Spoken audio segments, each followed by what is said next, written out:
Hello and welcome to Sacred Psychology, the podcast for misfits and mystics. Here, neuroscience and spirituality go hand in hand. Join me, Tamara Powell, on a no-holds-barred adventure outside the box, because that's where all the truly great shit happens anyway.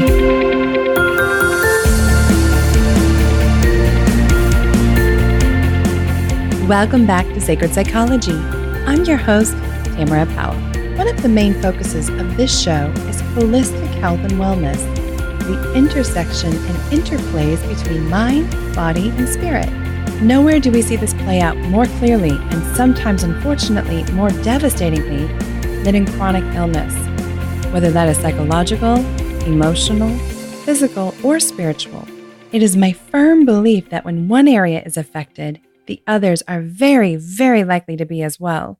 My clients who have been diagnosed with a chronic illness of any kind, and particularly those that defy conventional wisdom, say autoimmune disorders, fibromyalgia, endometriosis, and more, often face an extremely frustrating merry-go-round of trial and error as they seek to have more good days than bad. My guest today knows firsthand what that journey looks like, and she offers profound and personal advice. Joanna Charnas has been a clinical social worker for 30 years and has specialties in group therapy and chronic illness. She's authored 2 books, Living Well with Chronic Illness and 100 Tips and Tools for Managing Chronic Illness. Before writing her own books, she was a popular blogger on Huffington Post, as well as several other international websites like popsugar.com. You're going to love her. So without further ado, please join me in welcoming the one, the only, the ever incomparable Joanna Charnas. Hey, Joanna, welcome to the show. Hello, thank you. I'm excited to be here.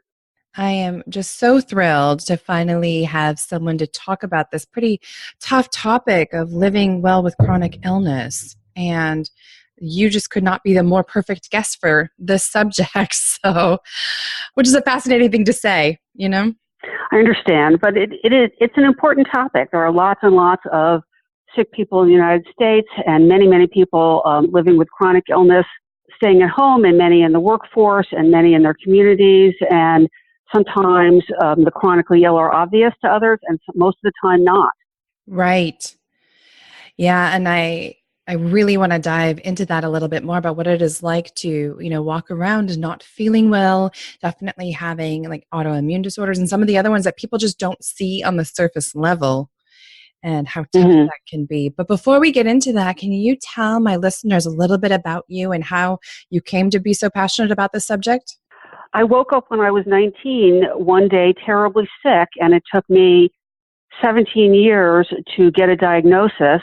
And at the time, I was working for a large aid service organization, so chronic illness was part of my daily life personally and my professional life, and they intertwined with appropriate boundaries, and I decided to write a book about it, and I wrote a companion book about it, and I work with chronically mentally ill people now, and it's a big part of my life, and I feel very, very passionate about it. I'm so glad there are people like you who can walk both sides of the fence, because not only are you a licensed clinical social worker, but then you've also have personal experience in it. So you can relate to clients in a way that a lot of the rest of us as clinicians can't. And I think that's so powerful. I think so too. Sometimes I will say something that's in my book or that's in my head or my heart. And I never disclose my personal information, but you can just see them relax. Oh my God, somebody gets this. They understand. And that's so powerful for me as a provider. And I feel grateful that I'm able to give that to my patients, my mentally ill patients. For sure. So you woke up at 19, really sick, and you said it took 17 years to get the proper diagnosis? That's correct.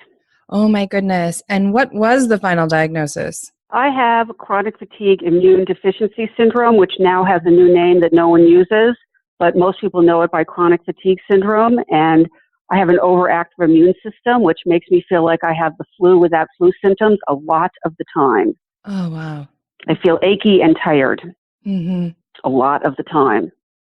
Talk to me about the path towards getting that for 17 years. What were you doing? Who were you seeing? My father sent me to a doctor, and I honestly don't know what kind of doctor he was. That summer that I became sick, and that's how they also found out I have low-grade hypoglycemia, and he put me on a regimen of vitamins and minerals, and I went on a hypoglycemic diet, and that got me just well enough to go back to college in my sophomore year. And over the years, I saw different kind of providers, and no one could really give me any answers. I also saw mental health providers, and I would have been fine with having a mental health issue, but they didn't think that was what was causing my physical symptoms. And ultimately, I just began to practice wellness to the best of my ability. And I dove into specific things like nutrition and acupuncture, and all of them helped a tiny bit, but none of them really solved the problem.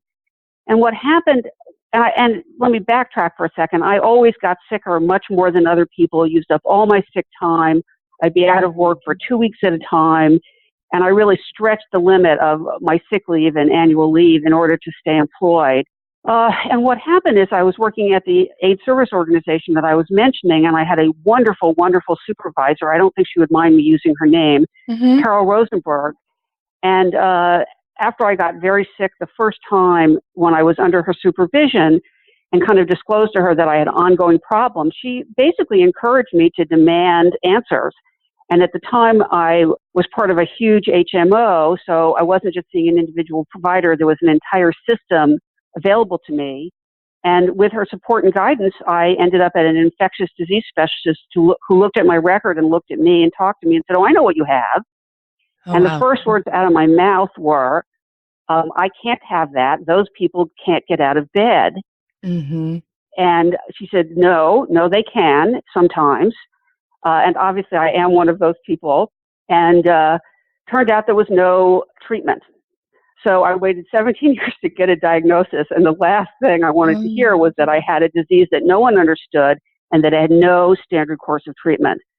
So I just continued to do what I had been doing before. And I actually got acutely sick as well as chronically ill. And I went to what is now the Benson Henry Institute for Mind-Body Medicine. It was called something else then, which is the premier mind-body medicine facility and program in the United States. And they had just developed something specifically for chronic fatigue syndrome. And not literally, because I was never suicidal, but essentially it saved my life. It gave me my quality of life back. And I'm eternally grateful to them. Absolutely. So what did your path towards healing look like once you discovered this new holistic approach that I'm super excited to hear more about? Well, I had learned about transcendental meditation and had begun practicing transcendental meditation when it was all the rage in 1975. Mm-hmm. And every time I had a relapse, which usually lasted for a week or two, I would practice that. And I just thought I needed a week or two to feel better because I didn't know what was going on. It never occurred to me that there was a correlation with the meditation. And when I first went to the mind-body program, they had us listening to relaxation tapes twice a day. And I was really annoyed. And it's in my book, the first book, Living Well with Chronic Illness. I thought, I have so little free time because I feel so bad. I can't believe I have to do it meditating twice a day. Oh, how and literally funny. within a week, I began to feel better. And meditation, I think, just calmed down my immune system. And I don't take drugs, but I imagine that it feels like the best drug you could ever take. And meditation, as you know, is a practice. So sometimes you're thinking about the grocery list, and sometimes you're in this deep nirvanic state that feels, one assumes, drug-induced. And the goal is to do it as much as possible. And so I do, and have been listening to the same relaxation tape this fall. It will literally have been 20 years. I finally got their CD, but the tape hasn't broken yet, so I still use the tape. I love it. And I've listened to the CD, and it's just a tiny bit different. But and I also do transcendental meditation when I don't have a tape. I don't walk around, and it's not on my phone. I'm sure I could get it on my phone, but I haven't figured that out. But so I do both. I do whatever meditation is available to me, and I practice wellness routinely and religiously. I don't smoke. I don't drink. I toast at weddings. That's about it.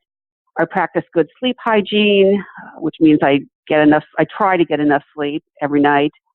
I eat my veggies every day. I really, really, really practice wellness. I drink a lot of water. I don't drink soda ever. My main vices are coffee, which I love, and turns out it's good for you, Me too. and sugar, which I try to eat as little as possible, but I haven't quite vanquished that one yet. But I live pretty cleanly and pretty healthfully. And I think every little bit helps. Absolutely does. And that leads me into these two books that you've written. Describe to me why you chose to write them and some of the big takeaways that you're hoping readers get from them. Well, the why is I had been praised for my writing ever since I was 12, literally, Wow. since I was the beginning of seventh grade, and I had no desire to write. And during the 2.5 years that I was acutely ill, I had many run-ins with bureaucracy getting my needs met, and many of them are detailed in the first book, Living Well with Chronic Illness.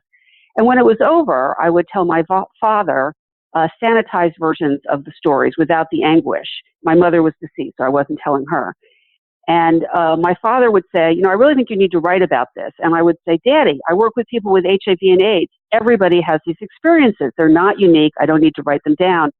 And he kept saying it. And somehow after a year, it clicked. I asked my stepmother recently, why did Daddy ask me to do this? My father is deceased now. And she said, your father just had really, really good instincts. So I had no interest in writing, and I basically decided to write the book because my father told me to. God bless my father. May he rest in peace. Yes. And then the second book is a companion book, and both are absolutely not dumbed down, but they're very easy reading. So the first book is 20 very, very short chapters. One of the things I dislike about self-help books is they're padded a lot. Mm-hmm. And I really wanted it to be designed for sick people who sometimes can only focus for 5 minutes at a time. And so you could read both books in 5-minute increments and get the gist of what the chapters are saying. And my readers report that they have, and so I'm very happy about that. And so that's my literary life in terms of the books. And I've also started writing in lots of other places, but that's the story of the two books. Yeah, you're all over the place. You were in Huffington Post and Pop Sugar, and I was reading your blog earlier this weekend. It looks like the author bug bit you somehow. My father was right. Seriously. Once it started, it just took off. And the Huffington Post took their blog down, but I was thrilled and privileged to write on their blog for 2.5 years. And I wrote 32 short essays, many of them about health, but many of them about other things as I developed. Mm-hmm. Yeah, I did. I got bitten for sure. My stepmother says I'm having the best midlife crisis ever. And I think she's right. I love it. Which, speaking of midlife crises, so on one of your recent blogs, you talk about a health scare that unnerved you. And I love the existential perspective that you seem to have adopted out of it, that, as you say, this new reality has left me more resolved than ever to live my life to the fullest, to not put off things that are important to me, and to appreciate all the good in each day. I just cheered at that. Well, it turns out we live longer when we're grateful. Who would have thought? But mm-hmm. a different blog, and I'm not sure I've actually published it yet, describes my bedtime ritual, which is every day when I go to bed, I try to count 14 good things that happen. And even on a terrible day, there's always 14 good things. That's a lot. I've heard lots of people above. Yeah, I'm impressed, girl. 14. Yeah, 14. Well, my birthday's on the 14th, and it's my favorite number, so I try to get up to 14, and I almost always can do it. Someone smiled at me that I didn't expect. I cuddled with all 3 cats. Yes, I'm a crazy cat lady. I got a parking space I didn't expect to. There's always something, and usually there's a whole bunch of somethings, and it's important for me to be mindful of those things, and so I try, and I really do try to maximize every day. Life can change on a dime, and I want to go to bed knowing I did my best and I appreciated it. Have you always been somewhat optimistic and grateful? Because, girl, you've gone through so much. I mean, you still have chronic fatigue syndrome. You've had multiple losses, both your parents, an ex-husband, right? And I would imagine other people, and yet here you are still trying to work every day and taking this very positive psychology outlook on life. don't know if I always have, but I probably have, looking at my history. I've always sort of ignored obstacles.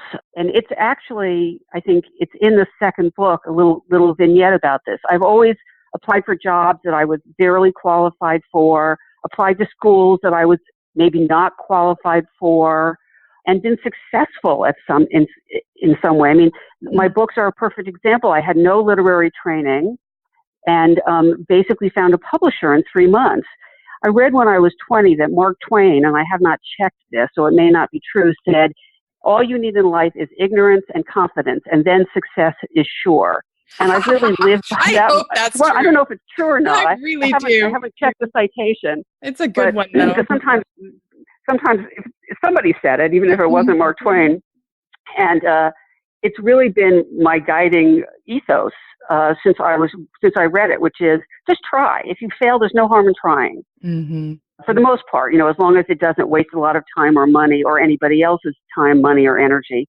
There's really no harm in trying. And I think I always have been bizarrely optimistic. And I think it's just a gift from God or my parents or something.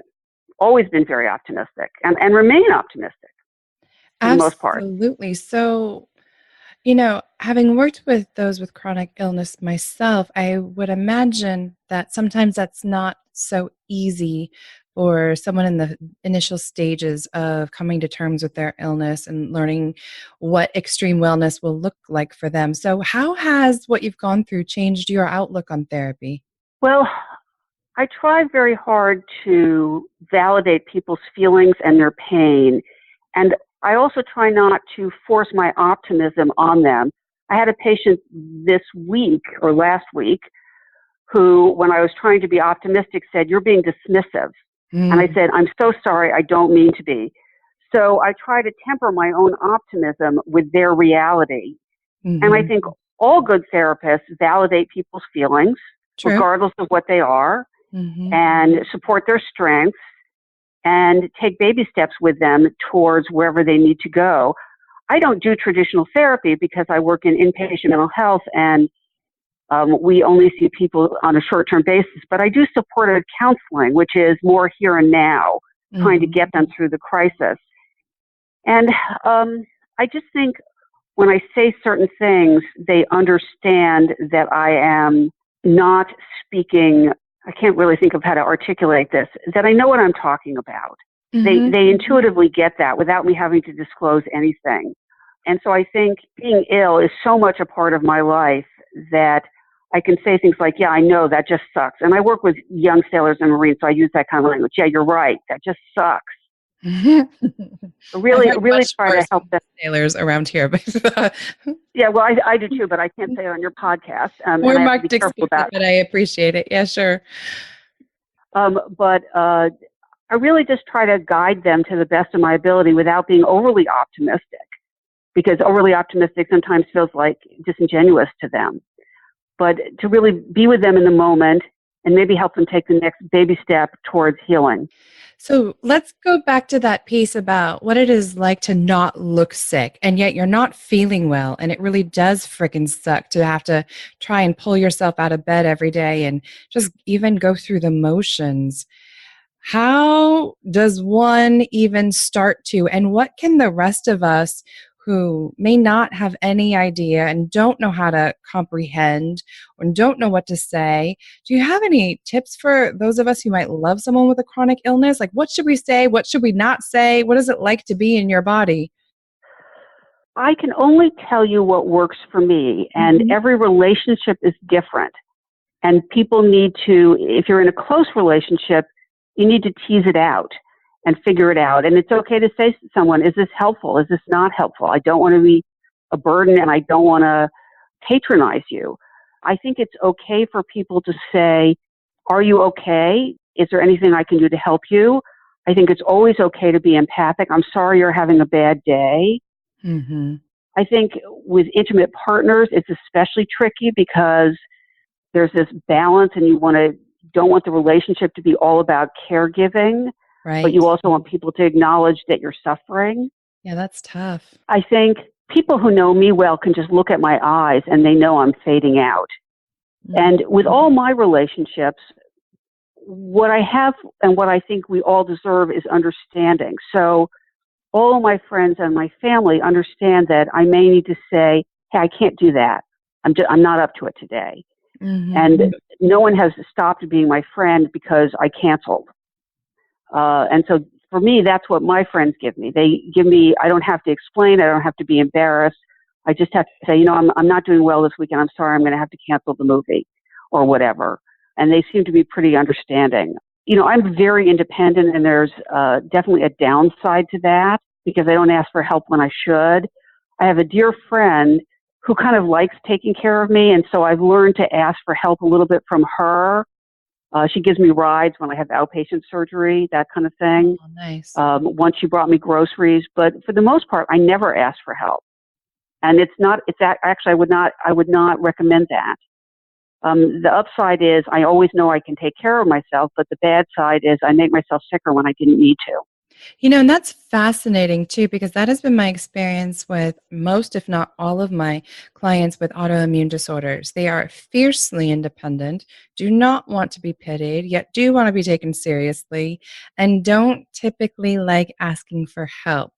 So it just makes me wonder if the rest of us who may not be dealing with chronic illness, whatever that is, besides autoimmune disorders, if we could pay more attention, just the same way that we would with someone who's going through depression, anxiety, or something that's not, so naturally on the surface. It seems like the United States especially, but it's a human problem. We do well when we like cancer or someone's got, a leg that they had to have cut off. But when it's anything internally, it's almost like life goes on without them and we stop checking in after a while.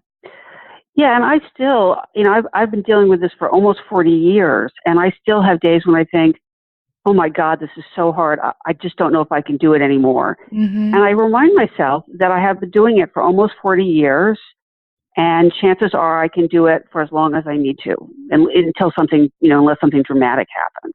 Particularly regarding work, I think, oh dear Lord, how am I going to go to work full time? This is so hard. And I just think, hon, you've been doing it for 30 years and you've been a lot sicker. You're going to be okay. Mm-hmm. Last year, I grew a 2-inch benign tumor, but they weren't quite sure it was benign until they took it out. And I went to work when I was growing a tumor, and I was very sick because my immune system was in overdrive. Sweet mercy. And I still went to work growing a huge tumor. So I just think, you've been through worse. You can probably get through for as long as you need to. I give myself, I do a lot of cognitive behavioral therapy, and I do a lot of rational emotive therapy, which is a form of therapy where therapists are encouraged and patients or clients are encouraged to think of the worst thing and could you handle it? Like the very worst outcome, could you manage it? And I always think, well, yeah, I guess I could do that. I could. It's one of my favorites too. Because my brain always ends up like my worst is always, I'm homeless and that's it. And I'm like, but we'd still figure it out. Yes. Mm-hmm. Exactly. I really like rational emotive therapy, and I really like cognitive behavioral therapy. And I particularly like these two forms of therapy because we can do it for ourselves. Mm-hmm. We can use these techniques for ourselves. We don't need to run to our therapist, although those people are very helpful too. Yeah, we are very helpful. Yeah. Both of those are still some of the gold standards, which is they've lasted the test of time for sure. So Joanna, what's been one of the hardest lessons for you to learn at this point in life? You're in the second, third of life. Looking back on your experience, you've got a bit of sage wisdom. For you personally, what's been the hardest lesson to learn? Well, I think what we just discussed, which is asking for help, is very hard. Mm-hmm. Until the books came out, I was completely in the closet at work, except for the AIDS service organization, which I mentioned. Mm-hmm. So I think coming out of the closet was very, very difficult for me as a sick person, but the books I outed myself. Right. And people still don't talk to me about it. I was just saying, I'm sorry to interrupt, I think that's a great point that all of us are in the closet about something. Mm-hmm. And, there's probably a ton of mitigating factors as to why, but isn't it fascinating that it takes so much for us to just speak our truth sometimes? Yeah, so I think those are the two things, is that I don't have to be in the closet. I don't have to hide. Mm-hmm. And again, I don't talk about it very much, and I certainly don't talk about it beyond the confines of my specific office, which I share with two wonderful women. But I don't have to hide, and there's a difference between not oversharing and forcefully hiding. Mm-hmm. Big difference. And then I think asking for help has been extremely hard for me, and I'm still learning that. Me too, girl. And I think I'm still also learning to say no. No, I can't do that. No, that's not going to work for me. No, I'm sorry. Can't do that. And sometimes I can't stand for very long. And also I have an audio processing disorder, and it's getting worse. So I hear just fine, but I'm not wired for sound. And I need to say things like, could we go into the office instead of having the meeting in this area, the public area, because I can't hear. So I'm asserting myself more in the workplace. Why do you think it's so hard for us, especially as women, to say no and to ask for our preferences or our needs to be met? Because the culture doesn't support it. Mm-hmm. And particularly if you work in a hierarchical organization like I do, where the social workers are valued in terms of our work, but we are still the lowest on the totem pole of licensed providers. Yeah, it's such bullshit. Although sometimes you're above us MHC, so it just depends upon the state. Perhaps. And I love my job, and I love the people I work for, and I feel very, very fortunate to have my job, but that's just the reality of the situation. Mm-hmm. And so it's difficult to be assertive and say certain things. And I think we're just not socialized that way. I think it's going to take decades, centuries for the culture to be socialized differently. Yeah, I would love to see more programs in elementary schools and even mindfulness programs. Like, let's start teaching meditation in kindergarten. And there are a few schools that are ahead of their time that are, but I think more focus on extreme wellness and this ability to communicate with others would be so freaking helpful to learn early. Yeah, I was not raised to do that. And some of it was because my parents grew up in the 1950s, and nobody was they weren't raised to do that. Sure. And it certainly wasn't something my mother would ever have taught. She had her own limitations. And really, it wasn't part of the cultural parlance in the 60s and 70s when I was growing up. Mm-hmm. This is all pretty new. Mm-hmm. And it takes a long time for cultural shifts, a long time. True. It's so necessary for all of us, but even more so with someone dealing with chronic illness, the ability to say no and to say where your parameters are and what you need from those around you. Yeah, and it's very important, for example, in the workplace that I do my job well. Otherwise, I really can't ask for those things. I have to be able to do my job very, very well in order to ask for those things. And that's fine. I try to do a good job anyway. I was going to actually affirm you in this other topic I heard you speak on once about really taking responsibility for ourselves and offering disclaimer statements to let other people off the hook for what we need. Can you say a little bit more about that? When did I say that? I don't remember. It was in an interview on your website. You were talking about the audio processing disorder, and you were telling the interviewer that it was really important that people, in this case, anyone with an illness, whatever that is. Yes, I remember now. I have actually never watched that interview. But I know what you're talking about. Because, and I just I remember. I do remember talking to her about that because she was talking about. The interviewer was talking about a friend of hers who had diabetes, and the diabetic friend felt it was the friend's responsibility. My interviewer sort of somehow displaced the responsibility onto her, which she felt was unreasonable. And I completely agreed that whatever my special issues are, or our special issues are, they're our responsibility. They're no one else's responsibility unless we have a specific contract with them. Amen. So if you say to unless you say to your partner or your child or your best friend, if this happens, please do X. And that happens all the time. Sometimes diabetics can't speak for themselves because they're in sugar shock.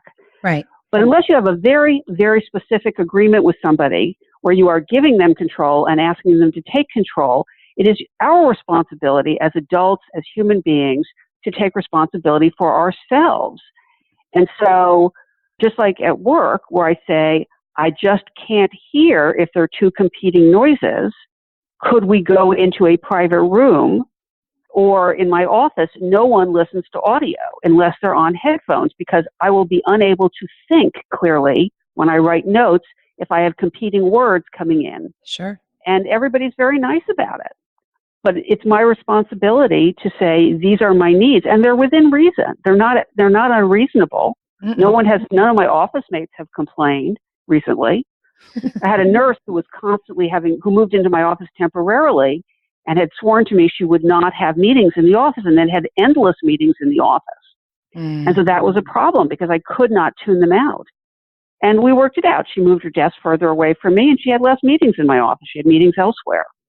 Perfect. And I may not have been her best friend as a result, but neither she nor I got fired or reprimanded, so fine. It's not always pretty. It's such an empowering stance to take. I know people at first blush may have a hard time with that. What do you mean it's all on me?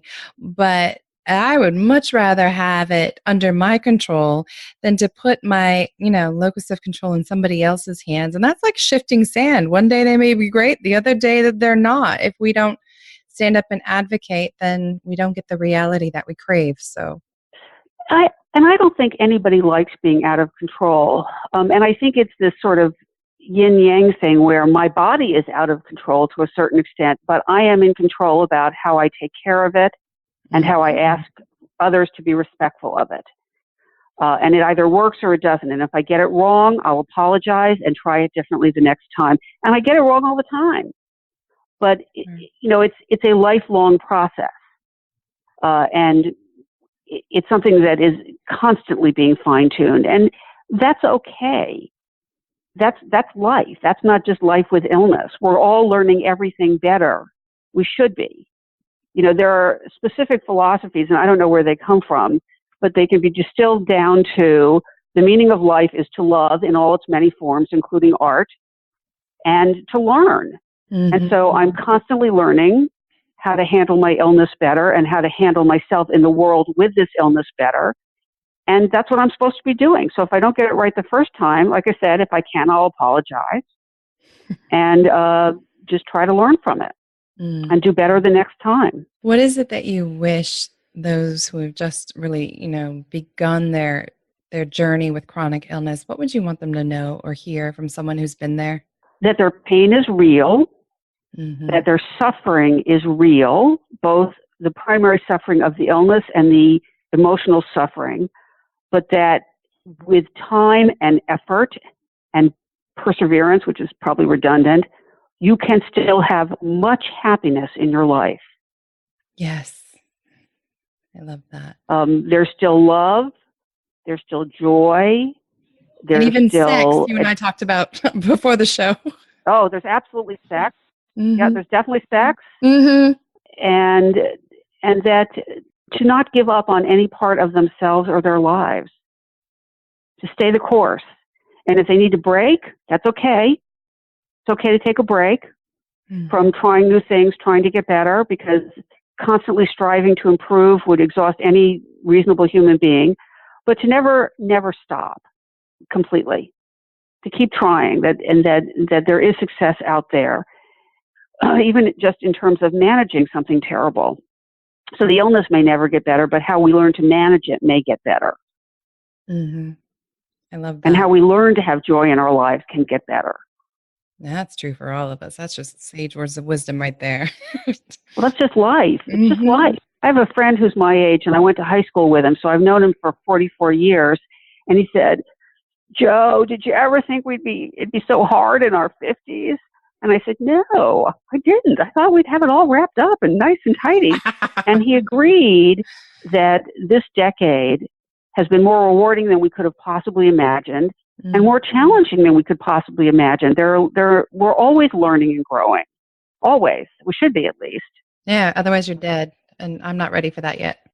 No, I had my stepmother's father was in a nursing home the last year of his life, and I learned a very, very important lesson from him. We all thought, oh, he's going to the nursing home and eventually he'll just die.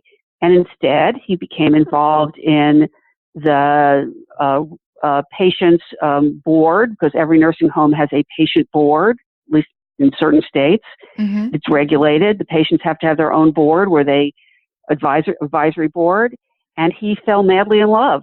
Aw. And he was in love for the last year of his life. And it's really not over until it's over. Really, really, really. And it's such an important life lesson that I was taught through his example. That is so beautiful.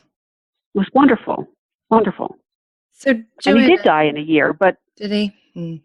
No, but he had a wonderful last year. Mm-hmm. And I mean, there's no better way to go out than with full of purpose and passion and connection. Mm-hmm.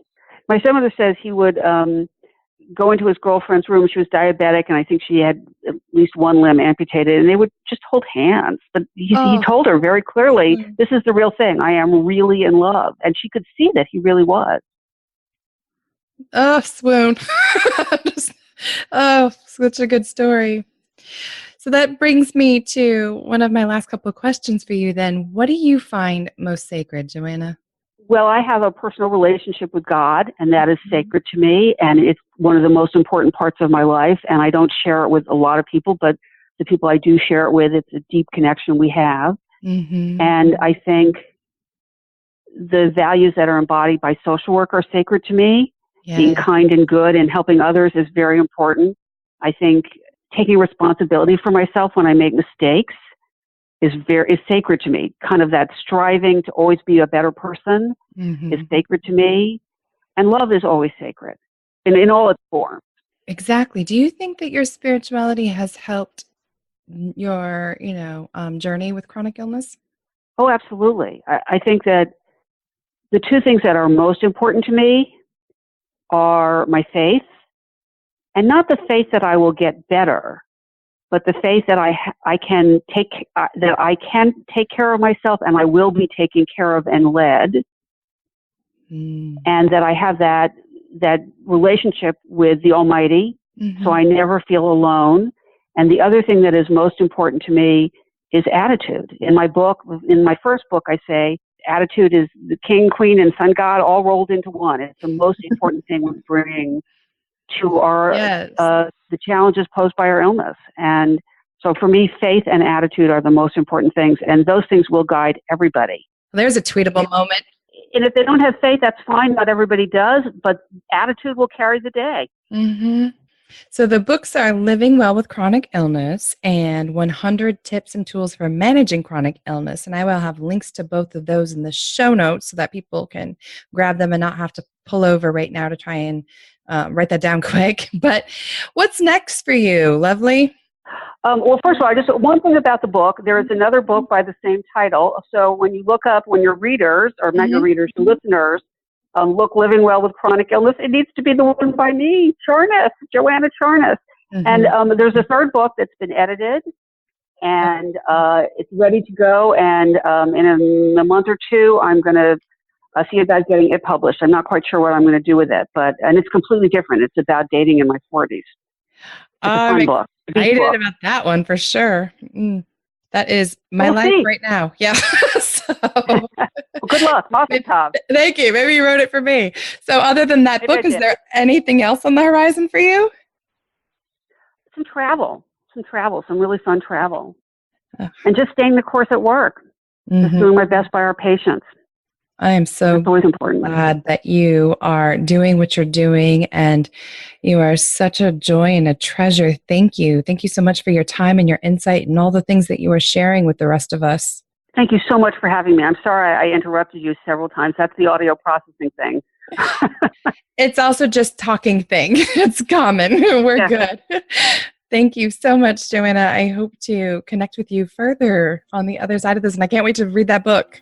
Thank you so much. And thank you so much for having me and highlighting this important issue.